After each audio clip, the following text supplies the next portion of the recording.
that any of us would exchange places with any other people or any other generation. The energy, the faith, the devotion which we bring to this endeavor will light our country and all who serve it. And the glow from that fire can truly light the world. And so, my fellow Americans, ask not what your country can do for you, ask what you can do for your country.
On that particular day, we were in school. I was in 7th grade, St. Columkill School of Verina. When the time had come that the announcement had come that the president had been shot, it was told to all the nuns in the school, and they announced it to all the students. And at that time, we proceeded to the church and all said a solemn prayer for the president and the country itself. Actually, I don't remember it very well. I was 17 years old. I was a senior in high school. It was my U.S. history class, and a student came in and interrupted the class and said, "The president has been shot." I remember at the time not thinking anything about it. I wondered if there would be wrestling practice that night, and I think I recall wondering if school would be out early. I wondered about how I should feel, and I wondered about what I should say. But I didn't really feel anything, and I don't think I said too much at the time. It was several days, I think, before the shock really registered on me. When President Kennedy was shot, I was teaching high school at Storm Lake school systems. I remember the deep feeling that we had, thinking that he might not survive, for we didn't know for some time whether or not it was fatal. And the utter feeling of the people when he was announced dead, and what would the country do? It was almost a Chicken Little effect. The sky is falling. It was very sad.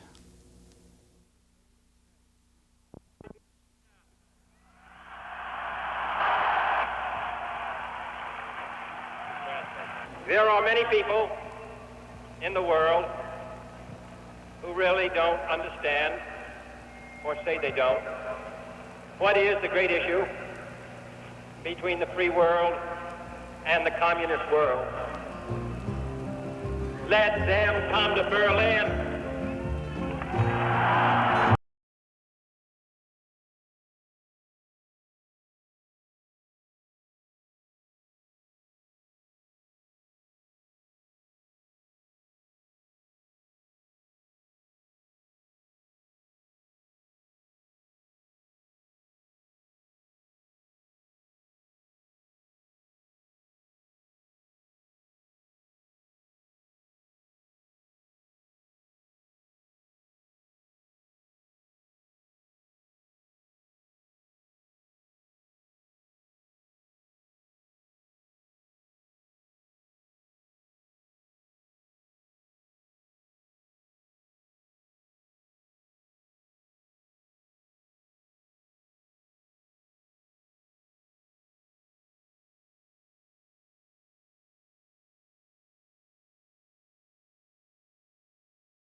and we were tired, and out of our weariness came caution, suspicion, and the crippling desire to play it safe.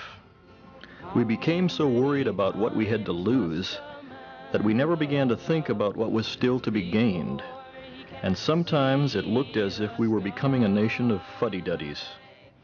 The world was moving faster than ever before, and we were beginning to regret that it was moving at all, because we were afraid where it might take us. But President Kennedy personified youth and vigor, and perhaps it was symbolic that both his friends and his foes picked up his Boston accent and began to say, "Vigor." He went about hatless. He liked to mingle with crowds and shake the hands of all and sundry. For recreation, he played touch football. And for rest, he sat in an old-fashioned rocking chair, as if in some sly mockery of his own exuberance. He seemed to think that things like music and painting and literature were essential parts of American life, and that it was worthwhile to know what the musicians and artists and writers were doing.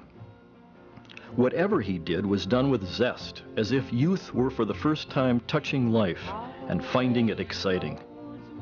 With all of this, there was a cool maturity of outlook. By itself, vigor is not enough. Courage is needed also, and when youth has courage, it acquires composure. In the most perilous moments, President Kennedy kept his poise.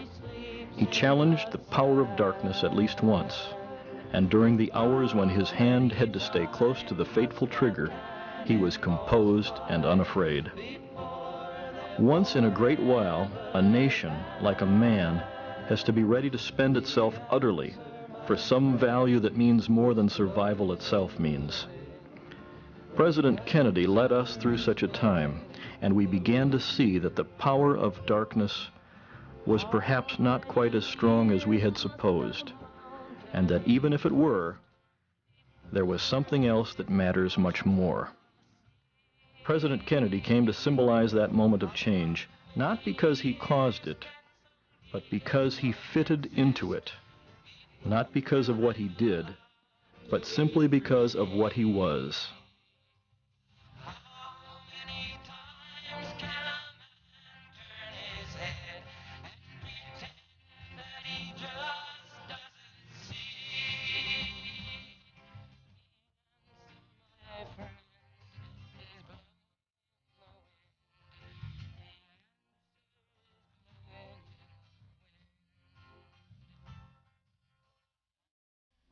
I remember the crisp, sunlit, blue November afternoon when President Kennedy was shot. I can never forget it. I was sitting in my office in Dixon Eilers Hall on the east wing and the north end of a building. A colleague came in and told me that the president had been shot. I looked at him in disbelief.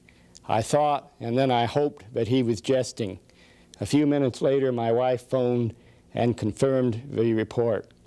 I must say that I've never felt the same since, never the same about politics. I'd worked hard during the Kennedy campaign, and I have always been very devoted to the memory of a president.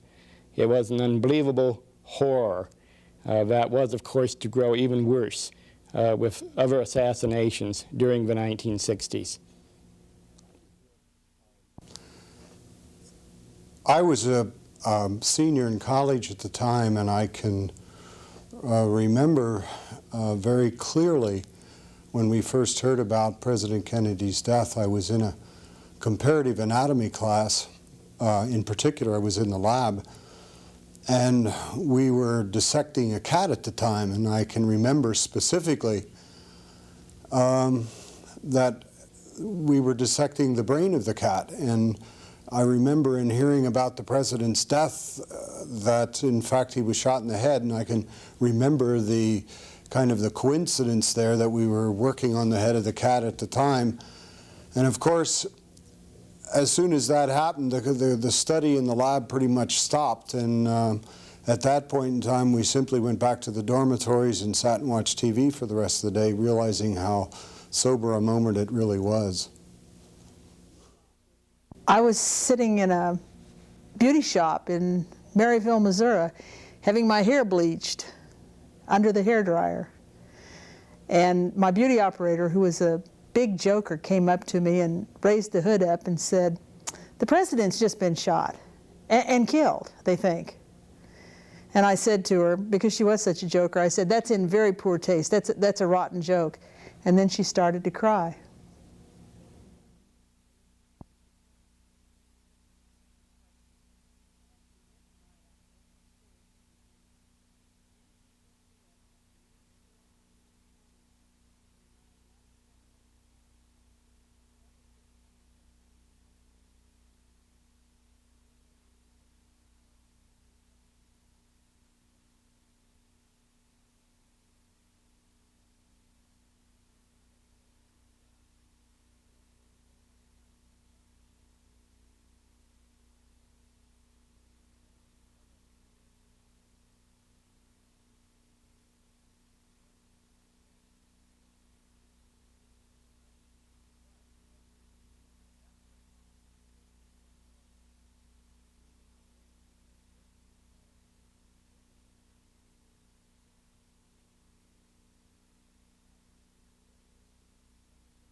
Okay, I was riding on the ground floor of a double-decker bus in the High Street at Oxford on the day that I heard of the assassination of Kennedy.